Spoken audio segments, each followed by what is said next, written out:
In this video, we're looking into a shocking true crime case where a teenager did the unthinkable, taking the lives of an entire family. What led to this brutal act will leave you stunned. The bad parts of the world are always there for us to see. There are times when people hurt others in ways that are hard to understand. Some things in life are sad, but we can't avoid them. Before we get into the full story, make sure to hit that like button, subscribe for more real-life crime stories, and turn on the notification bell so you never miss an update. And let me know in the comment, which country are you watching from? I want to know how far this case is reaching around the world. Let's get started. People in Kapa, South Australia, felt safe and at ease. In the past, terrible crimes didn't happen there. But on the night of November 7th, 2010, everything changed. Everything looked fine inside the Rowe family home. The lights were off, it was quiet, and everyone was fast asleep. But just after midnight, a scary sound broke the silence. First one, then another scream. There was a fight, and then there was chaos. Someone broke into the house, and the Rowe family's home quickly turned into a horrible scene. From the outside, everything looked the same in the morning. No one in the house knew what had happened a few hours before. It would be days before people in the neighborhood began to worry, and everyone realized that something was very, very wrong.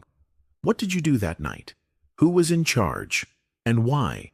When people found out the truth, it would shock the whole town.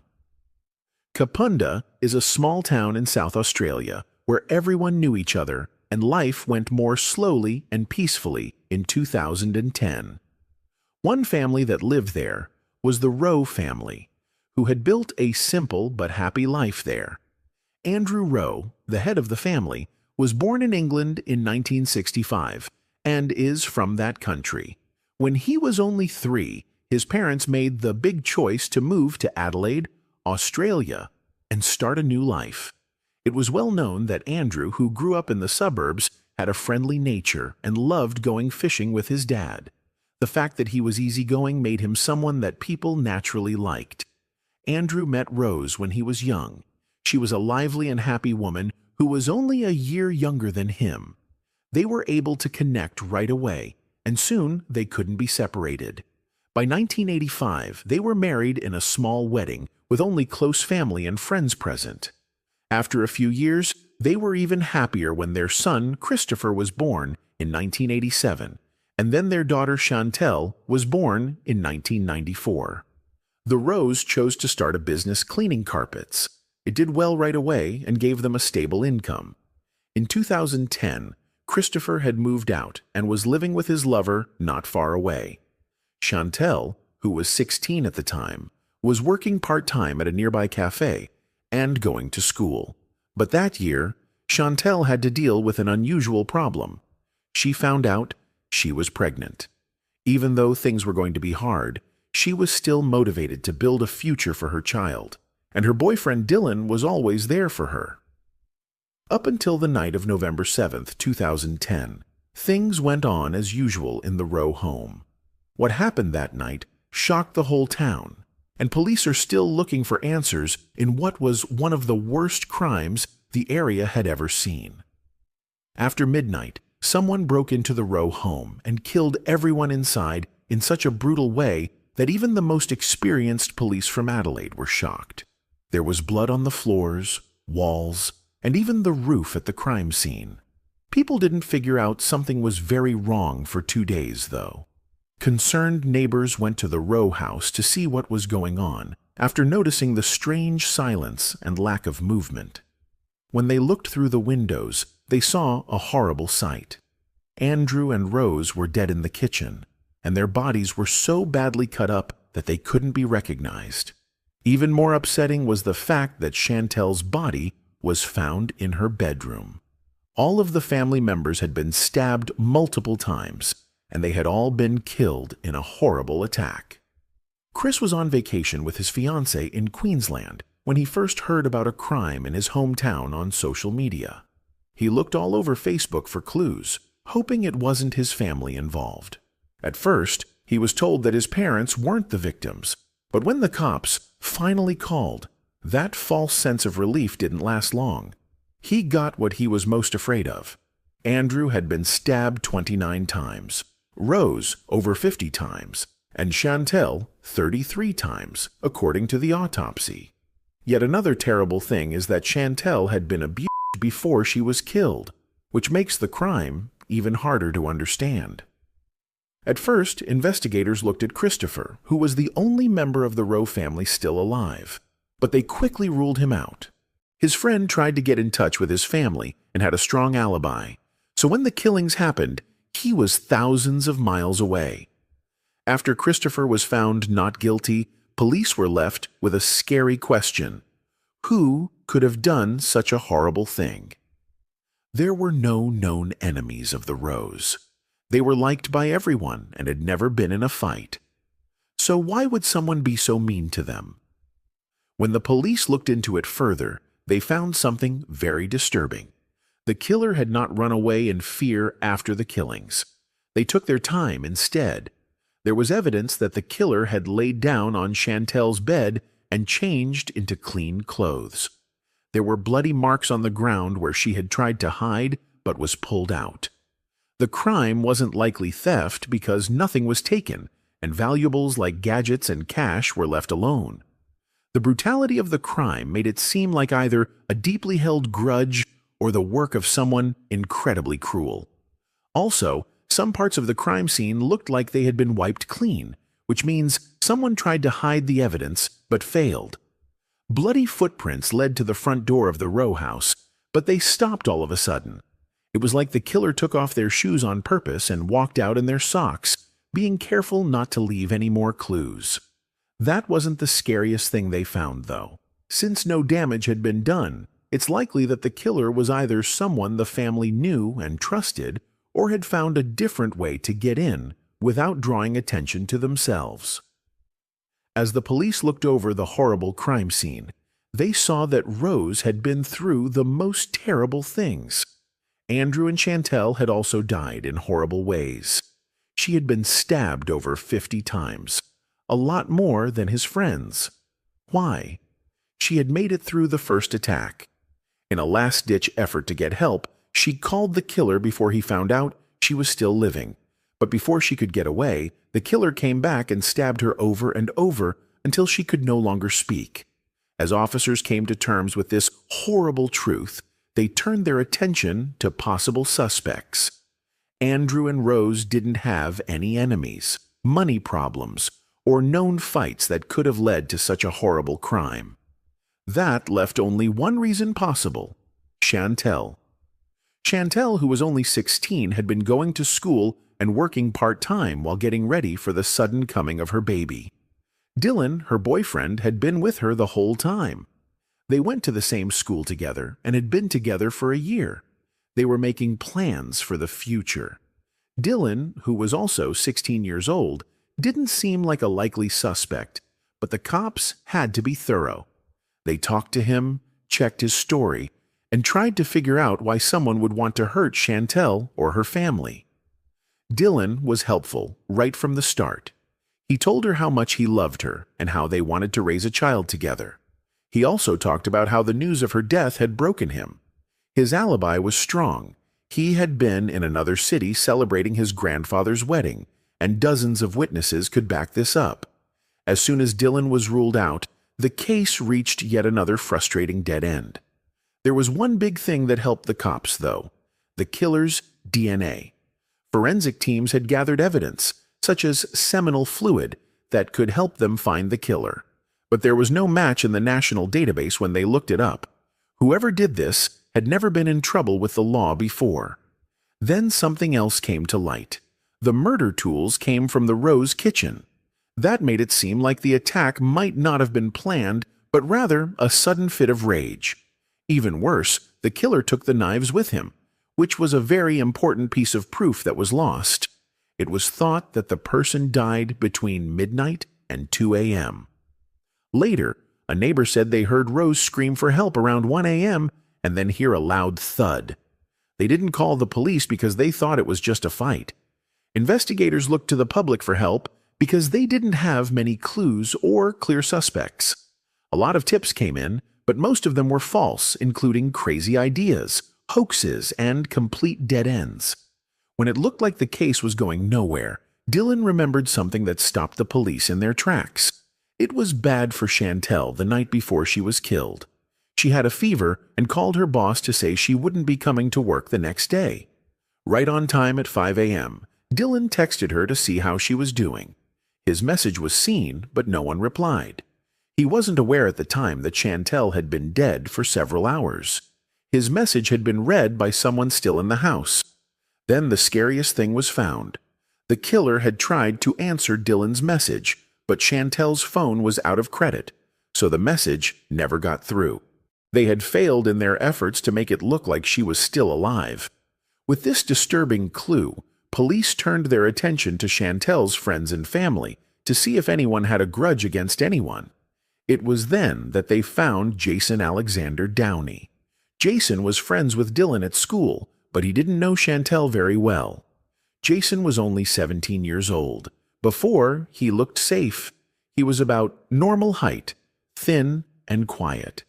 The detectives were only going to ask him a few simple questions and then move on, but Jason's behavior set off alarm bells as soon as the interview started. He stopped answering easy questions and became tense and vague. Aside from the case, he talked about how he wasn't asked to Chantel's last party and how everyone else seemed to have a partner but him.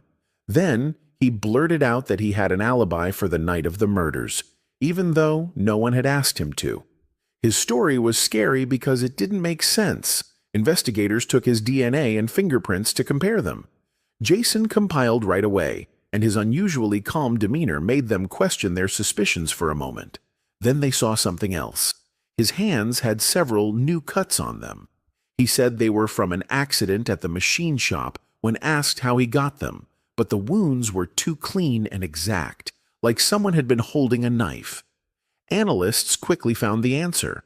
The prints on Chantel's bedroom door exactly matched those on Jason's. Within 2 days, DNA tests proved what everyone already thought. Jason Downey was the killer. People thought the killer had to be big and strong, but they were wrong. Jason, who was skinny and didn't stand out, had beaten up 3 people in an unimaginable fit of rage. What's worse is that he had tricked almost everyone.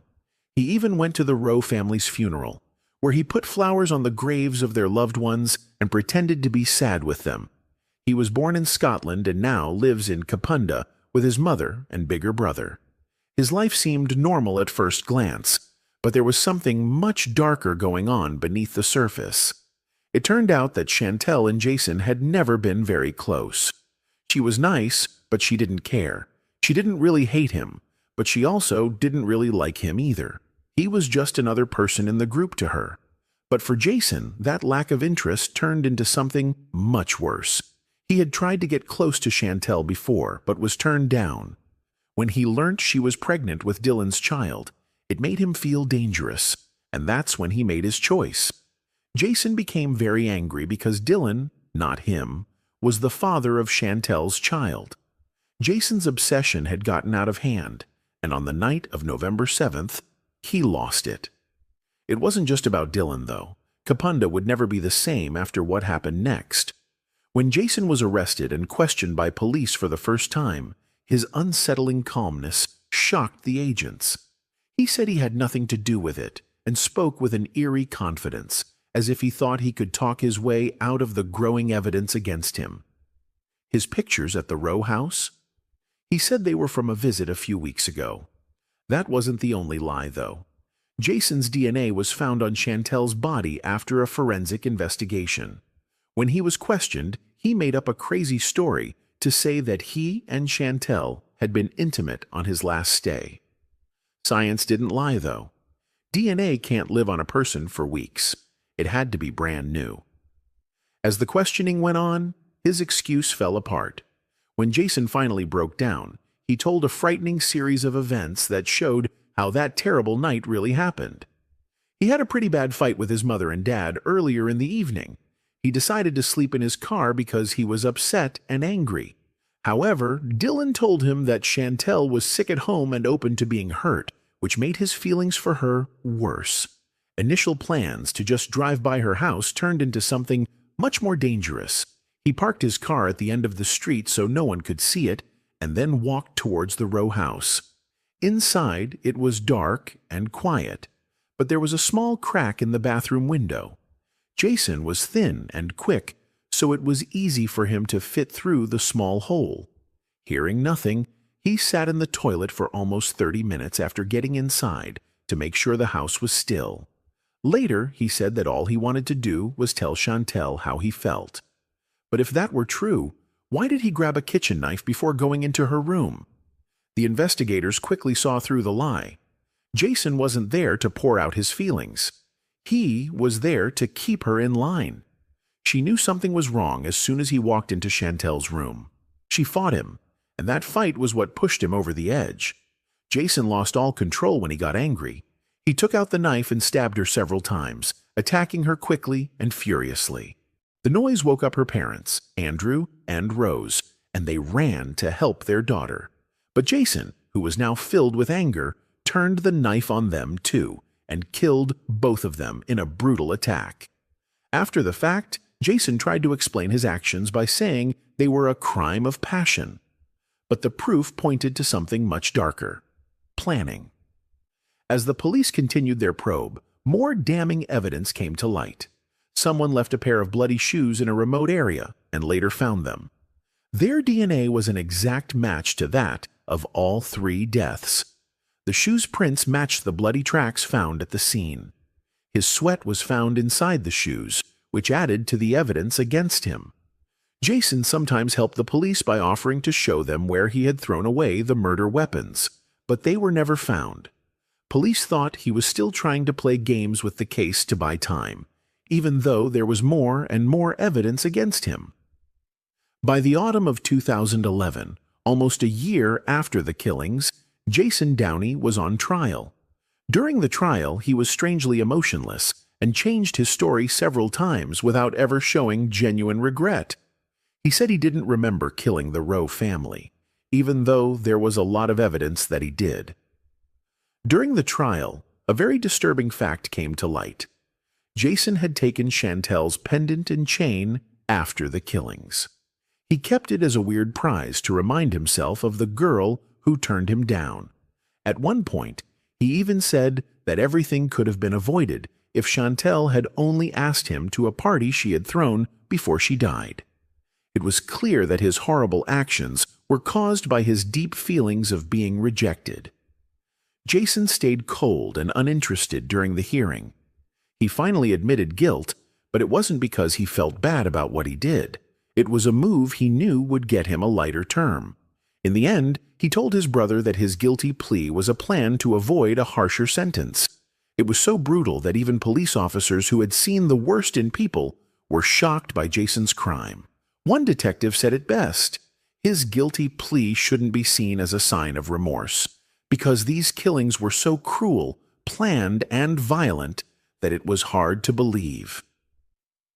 Jason Downey was given a life term on April 19, 2012, with the chance of parole after 35 years. If he hadn't pleaded guilty, he would have had to serve at least 45 years in prison before he could get released. Jason's last trick was to write a letter to Chantel's family and friends saying he was sorry and that he deserved to be punished. But if you read between the lines, it seemed empty and forced, like telling a child to say sorry instead of a man who really felt bad about what he did. Christopher Rowe lost his whole family in one night, and the term could never make it up to him. He had the names of his parents and sister tattooed on his body as a respect to them. He would never see them again. Christopher was so moved by an interview that he couldn't even speak. He let his cousin talk about the pain that would never go away. The lives of my dad, mom, and sister were viciously taken, and yet their killer will have a chance at freedom one day, while we, their family, continue to serve a life sentence of grief. Chris took some time off from work after the tragedy. which gave Kapunda a chance to forget about the bad things that happened. It was hard for him to get back to his old life when he got back. He eventually took over his dad's business and changed the name from First Choice Carpet Cleaning to Rose Choice Carpet Cleaning to honor his mother's memory while starting over. For Jason Downey, he is still in jail in South Australia at the Moreland Juvenile Detention Center, where he is spending his time. Now I want to know what you think. What do you think about Jason's sentence? Should he have been given a harsher sentence, or does spending decades in jail, knowing he'll never really be free, seem like the right thing to do? Thank you for watching. If this story shocked you, don't forget to like, subscribe, and turn on notifications for more true crime cases that uncover the most unthinkable truths. Share your thoughts in the comments, and as always, stay alert, stay safe, and remember the lives behind every headline.